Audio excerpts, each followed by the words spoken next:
Hello and welcome to the show. I am here on Forza 6 with another silly car build.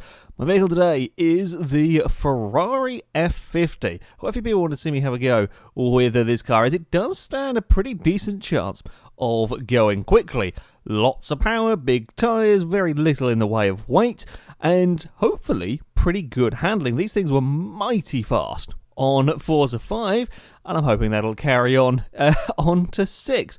So we could have a very, very quick car on our hands. Whether it's going to be enough to beat the Caparo, well, that's unlikely, but it stands a decent shot, let's face it. Engine-wise, we don't have any options to swap it around. We'll be starting with standard engine, and we shall stick some twin turbos on it. Just for all of the power. We need as much power as we can get in this vehicle, as well as much grip as possible. So, of course, going for the Forza Aero. The aero bits of the F50 are always amusing. We've kind of got... There's a strange thing going on, but there's nothing else you can really do as far as wings go for this car, but it does look rather peculiar. Either way, we're going to need as much downforce as we can possibly get. Of course, the purpose of this series is to try and build a road-legal car quicker than the Caparo, so we can't use the full race tyres. We have to be using the sport compound of tyres. As I said, tyre size for this vehicle, pretty damn good. Front tyres, admittedly not the largest, only 265s. At the front, but we do get some pretty damn sizable rear tyres, 345s on the back of this, so we're up to some of the muscle car territory with the rear tyres on this vehicle, and of course we're going to be very light, and it starts off as a pretty damn decent handling car, so yeah, we should, I'm hoping, have plenty of grip. I'm hoping we can get less understeer from something for once, especially around the final turn at Road America. That's a place that causes many issues for these cars, and I'm hoping that this Ferrari might fare a little bit better through the corners. I'm hoping we can carry a bit more corner speed, try and compete at least with the Caparo. Of course, we will be going for some race brakes if the game decides to ever install them. There we go.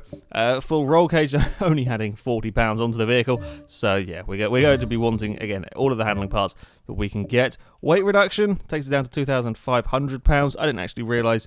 I thought we were going to have a little bit more in the way of upgrades in the handling category. I mean, yeah, okay, it's a supercar and everything. But, well, I mean, it's still not too bad on the weight front. And by the time we're finished with all of the engine stuff, things like exhaust and so on that dump weight off, we should be at under £2,500, which is always good. PI wise, we're not really going high enough. We need to be getting into, well, a mid-P class if we want to be challenging the Caparo on the PI points, if you like, and this does not look like we're going to be getting up there, despite the power to weight ratio being humongous and the grip in this car being, well, I would expect pretty decent. We're going to be a mile off on PI. Okay. Well, it doesn't necessarily mean that the car's going to be slow. It may well be easier to drive than some of the other vehicles we've had. Jesus, the turbos add a fair amount, 960 horsepower we're up to at the moment. I'm hoping the intercooler will jump it over 1,000. And we have got over 1,000. Fantastic. Little down on torque, though, I will admit, compared to some of the other engines that we have used. The intercooler is heavy, sticks the weight up some, back over £2,500 now. But we have got, I mean, it's a lot of power. It's twice the power of the Caparo almost, and it's not quite twice the weight. So, yeah, power to weight ratio is much better in the Ferrari. The real question is, will this car have the grip through the turns? The PI suggests that it might not, but there is only one way to find out. And that is, of course, to take the Ferrari to the Road America West alternate circuit, where I will have 5 laps to try and beat the time set by the T1, a 1:16.8. So far, the closest we've got is a 99 from the Veneno, so we are asking quite a lot of the Ferrari, but I'm hoping we can perhaps get this car down in towards the 119s, the 120s. If this handles as well as I remember it driving on Forza 5, we might be in luck.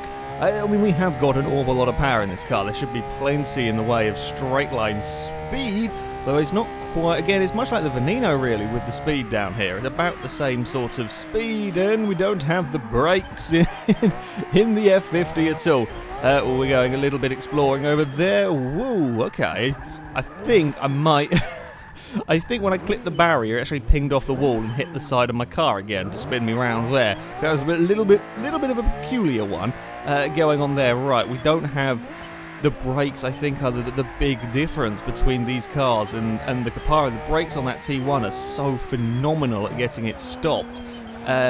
This just doesn't quite have the same stopping power. I mean, it's quicker, no doubt, than the T1 in a straight line, but we... Oh, come on, get turned, car. We really do not quite have the stopping power available in this. It does... Oh, Christ. It handles nicely, and I say that as I fall off the track ever so slightly. It does handle pretty damn well, though. This is the real test. The real massive test for these cars. Can we carry corner speed around here? The answer, not much more than anything else has. We still have that mile of understeer, absolutely huge amounts of understeer coming through that section. Oh, let's get it stopped for this corner and then fire it out the other side. Traction is very, very good. You know, 1,000 horsepower is a lot, but this has got more than enough grip to put that horsepower down as you leave a corner. It's the slowing down bit that we've got to... be a bit careful with.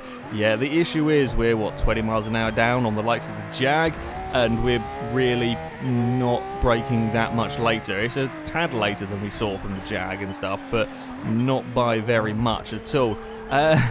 Which is, yeah, the braking is being a little bit of a problem. Ooh, it gets... it's a really peculiar thing. It gets kind of unhappy. If everything is going well, it's a lovely car to drive. And then you just get it a little bit unhappy, and then it's horrible. So at the most part, this is a really quite a nice car to drive. The second you overstep that mark, you're going to have a really, really big accident. Again, it feels really good through that corner. We actually carried some good corner speed in the F50, and again down here, it's a nice car to drive. The back end doesn't kind of want to step out on you. It's not horrendously oversteery. It's just if you do something to upset it, you overdrive the car, or maybe you dip a wheel on the dirt somewhere, it gets unhappy really, really quickly. What are we looking at for our first flying lap? At 23.5. I actually expected perhaps it to be a little bit quicker than that one. Come on, F50. We can. What are we looking at? 22s. If we can get to the 21s with this car, I mean that's perhaps right for the PI. 20 is a bit ambitious considering we are well down on PI on the Veneno. Right, jump on the brakes, please. Stop. There we go. It does get stopped, and again it's all kind of, when you're within its limits, it's all very controllable and all relatively pleasant experience to drive. But yeah, when you go over those limits, you have a tremendous accident. Alright, let's get it stopped through here. Oh, this has perhaps been one of the... Whoa, stop. I should stop saying things, otherwise he's going to try to screw me over and crash. This has perhaps been one of the easiest of the silly car builds to drive. In all honesty, provided I haven't done that stupid thing, whether it be curb-based or grass or whatever, it does, for the most part, handle pretty well, get off the curb on the outside, and accelerates and makes a fantastic noise and everything. Oh, slow you down for this part of the track. Yeah, it's not quite as quick, which is a little bit of a shame. We've got a couple more laps. Can I get anything more out of the Ferrari? I'm trying to get on the power. As soon as I can out of that final corner, we get a big oversteery moment with that one as I'm trying to balance when I can get on the power, and I've all got unhappy going into this first corner. Managed to gather it up. I could just point it in a straight line and we could go. I'm so glad that first corner is not as bumpy as it used to be. Otherwise, I don't think we'd get these cars around there anywhere near as nicely. 183 miles an hour, I think it was that time. I'm actually quite surprised that this is struggling for straight line speed. There is a lot of power in this car. Okay, not quite as much as in the Jaguar, and I guess it's fractionally down. It was like 50 down on the Skyline. Both of them though were hitting 200 down that straight. I'm surprised this isn't closer to them. I would have thought the Ferrari would have been close to them cars in terms of straight line speed. It's just lacking a little bit. Okay, we're on for a better lap. Let's try not to do anything stupid through these next few corners.